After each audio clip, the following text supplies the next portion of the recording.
हरे कृष्णा, राधे राधे भक्तों, बहुत बहुत स्वागत है आप सभी का हमारे श्री राधे चैनल में। तो फ्रेंड्स, आज की वीडियो में हम बात करेंगे जैसे कि हमारे घर में लड्डू गोपाल जी के साथ साथ मंदिर में अन्य कई सारे देवी देवताओं की पूजा तो रोजाना बताई गई है, जिसमें कि भगवान गणेश जी, माता दुर्गा, शिव जी, विष्णु भगवान और साथ ही में सूर्य देवता। लेकिन इसके अलावा भी अन्य कई देवी देवताओं की फोटो प्रतिमा हमारे घर के मंदिर में होती है, जैसे कि भगवान श्री राम हो गए, हनुमान जी हो गए, बालाजी महाराज हो गए और हमारे कुल देवी देवताओं की भी फ़ोटो लगी हुई होती है।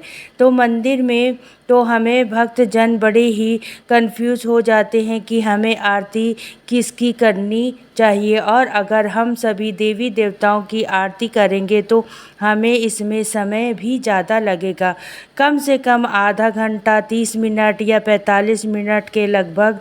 जिसमें कि क्या होगा, शुरू शुरू में तो हो सकता है कि इतनी आरती के लिए समय निकाल सके, लेकिन क्योंकि देखिए कलयुग है और सभी ग्रस्त जीवन में होते हैं, और कई बार हमने ऐसा देखा है कि शुरुआत में हमें कितने नियम उठा लें, बाद में फिर हमें उन नियमों से बचते फिरते हैं। हम कहते हैं अब हम आरती ही नहीं करेंगे और किसकी की आरती करें, जितनी तो हमारे पास समय ही नहीं है, और फिर हम सिर्फ हाथ जोड़ कर के मंदिर के पास से हट जाते हैं। तो देखिए, ऐसा करना बिल्कुल भी सही नहीं होता है, क्योंकि आरती के बिना पूजा अधूरी मानी जाती है, और कहते हैं पूजा में अगर कोई छोटी मोटी गलती भी हमसे हो गई है, वह आरती करने से पूर्ण हो जाती है। और आप चाहे सुबह की पूजा करें या शाम की पूजा करें, आपको आरती ज़रूर करनी चाहिए। तो फ्रेंड्स, अब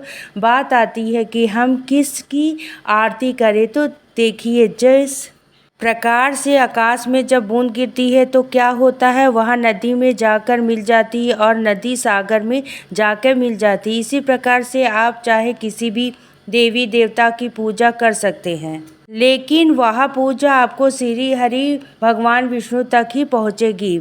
और ऐसा मैं नहीं कह रही हूँ, ऐसा शास्त्रों में वर्णित है। तो आप भगवान श्री हरि की आरती करें, ओम जय जगदीश हरे या वाली आरती आप कर सकते हैं। अच्छा, और कई बार यह भी प्रश्न आता है कि दी सर्वप्रथम पूजनीय देवता तो हमारे श्री गणेश जी हैं, तो गणेश जी की आरती हमें करनी चाहिए या नहीं। तो जी बिल्कुल आप कर सकते हैं, अगर आपके पास समय है वह। और देखिए, पूजा तो शुरुआत जो भी आप करें, जैसे भगवान को स्नान कराना होता है, पूजा की वह गणेश जी से ही होती है। लेकिन अगर आपके पास इतना समय नहीं है तो आप श्री हरि की आरती गाकर भी अपनी पूजा को संपूर्ण कर सकते हैं। और अगर आपका कोई इष्ट है, जैसे कि भोले बाबा या फिर दुर्गा माता या गणेश जी, तो आप उनकी भी आरती कर सकते हैं। ठीक है, ऐसा करने भी गलत नहीं होता है। अच्छा, कई बार लोग कहते हैं कि दी हमारे ऐसे पता चलेगा कि हमारे इष्ट कौन है। तो देखिए, जब भी आप पर कोई दुख आए, परेशानी आए, मुसीबत आए, विपदा आए, और उस समय जिस भी देवी देवताओं को आप सबसे पहले याद करते हैं, समझ लीजिए वही आपके इष्ट हैं। ठीक है, तो आप अपने इष्ट की आरती भी कर सकते हैं। अच्छा, पहले आप सभी का पूजन करेंगे। ठीक है, भगवान जो भी होते हैं मंदिर में उन्हें स्नान कराएं, तिलक करें, उन्हें भोग लगाएं।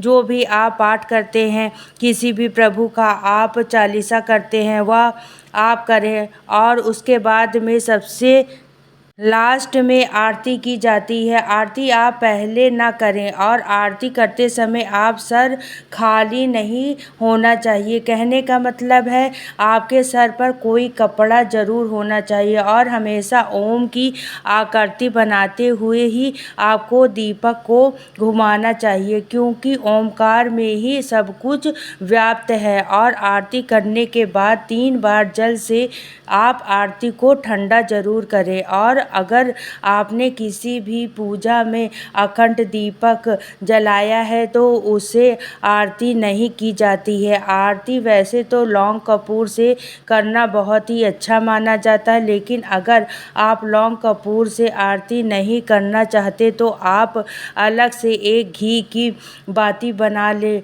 उसको अलग से दीपक करने के बाद आप यह 2 मंत्र बोल सकते हैं, जिसमें है कपूर गौरम करुणाधारम संसार सारम भुजरेंद्रहारम सदा वसंतम हृदयविंदे भवम भवानी सहितम नमामि। और दूसरा मंत्र है तुमेव माता च पिता तुमेव तुमेव बंधु सखा तुमेव विद्याधरणं तुमेव सर्वं देव देव। तो इन मंत्रों को बोलने से आपकी पूजा को सभी देवी देवता स्वीकार करते हैं। तो फ्रेंड्स, उम्मीद करते हैं आज की वीडियो में जो भी मैंने आपको जानकारी दी है वह आपको पसंद आई होगी। अच्छा लगा हो तो लाइक शेयर ज़रूर करें। पहली बार आप आए हों तो सब्सक्राइब कर लीजिएगा। वीडियो का मैं करती हूँ अब एंड। मिलूंगी नेक्स्ट वीडियो में। और ठाकुर जी और श्री जी की कृपा आप सभी भक्तों पर खूब बनाए रखे। अगर जानकारी अच्छी लगी होगा तो प्लीज़ कमेंट ज़रूर करिएगा, मैं रिप्लाई ज़रूर दूंगी। सभी को राधे राधे, जय श्री कृष्ण, हरि बोल।